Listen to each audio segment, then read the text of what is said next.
Update sa epekto ng bagyong Enteng sa bansa, ating alamin kasama si Director Edgar Posadas, ang tagapagsalita ng Office of Civil Defense NDRRMC. Director Posadas, magandang tanghali po. Magandang tanghali po, ma'am, at magandang maulan pero ligtas po na tanghali sa lahat ng nanonood at nakikinig sa inyong programa.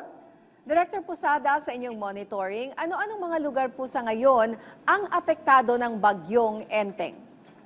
Simula po kahapon, ma'am, ang mga na-monitor po natin, those that reported na meron po silang mga pagbaha, meron mga pagguho po ng lupa, at iba pa pong mga incident. No? Ito po ay kahapon po yung sa Region 7 sa Cebu, ganoon din po sa Region 8 no, sa Northern Samar, and then sa Bicol region po.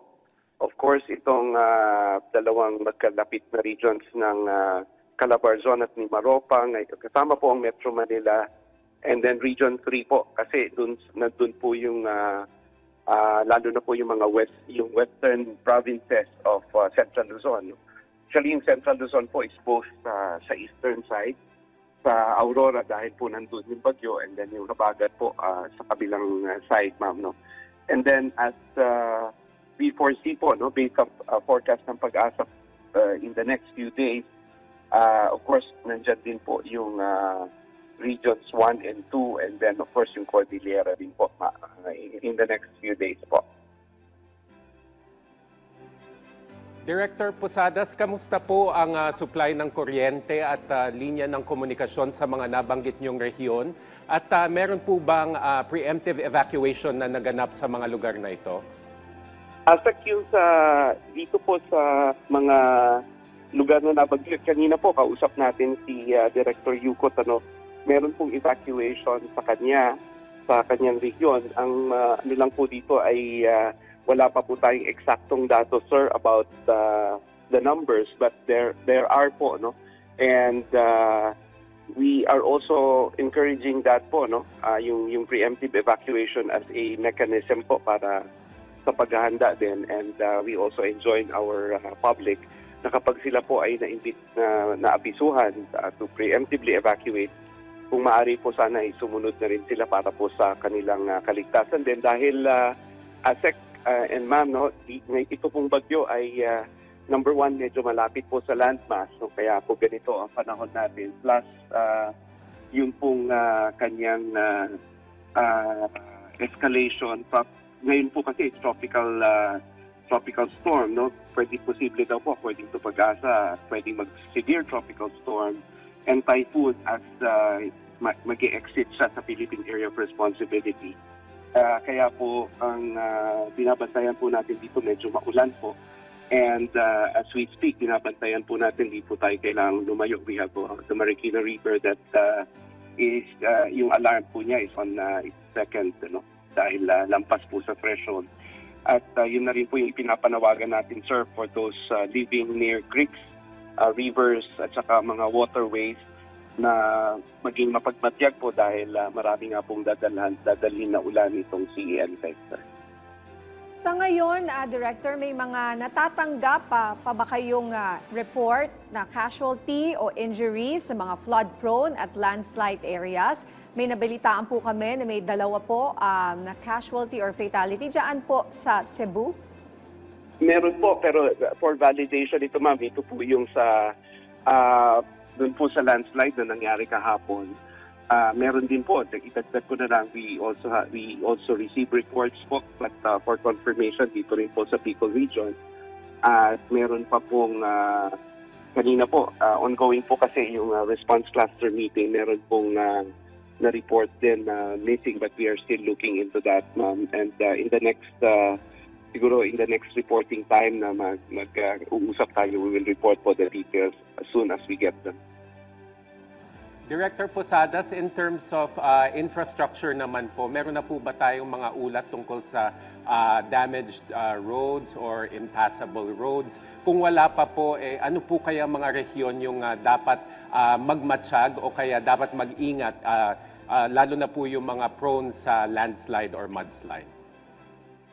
Meron po, ASEC, yung mga damaged houses lang pero mababa po ang ang datos natin, 10 po ito, isang partially at 10 na total damage sa Region 7. Gaya po ng sabi ko, we are still in the response phase. So probably as the tropical storm will parang go up pa po, yung mga regions na ito would already make the necessary assessments para mas maging maayos po yung ating datos. At as regards po yung second question ninyo, ito pong mga region kasama po ang Metro Manila kasi hanggang ngayon po ay meron po tayong heavy rainfall warning. Ganun din po ang mga karatig na lugar kagaya ng Calabarzon, dito rin po sa Region 3, sir.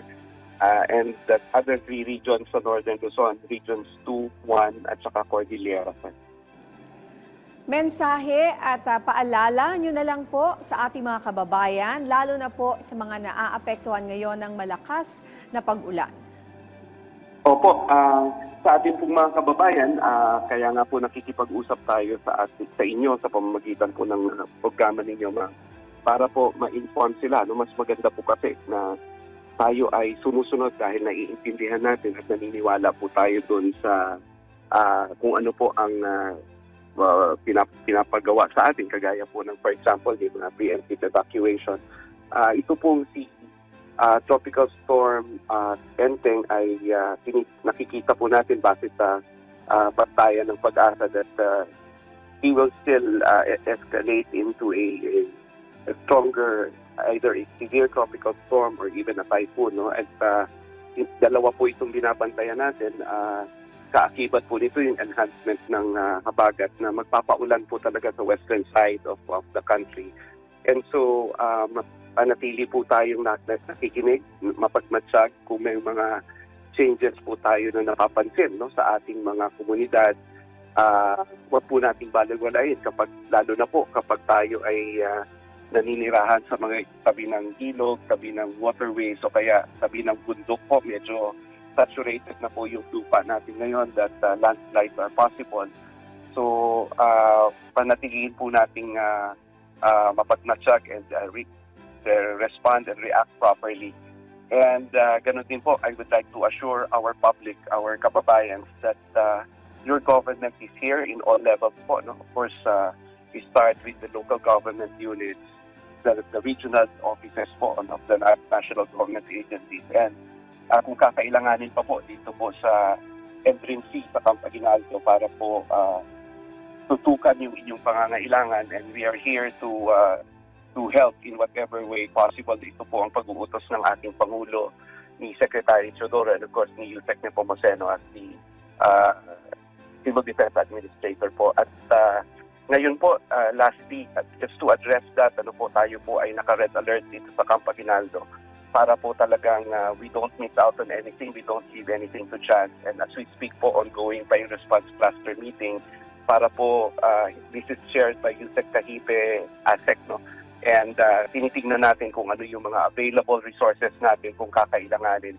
to include po yung mga additional na mga food and non-food items and other resources po, both human and equipment-wise and financial, para po kung kakailanganin, madali po natin maipagkaloob. Alright, maraming salamat po sa inyong oras. Director Edgar Posadas, ang tagapagsalita ng Office of Civil Defense, NDRRMC. Maraming salamat po at magandang umaga sa inyo.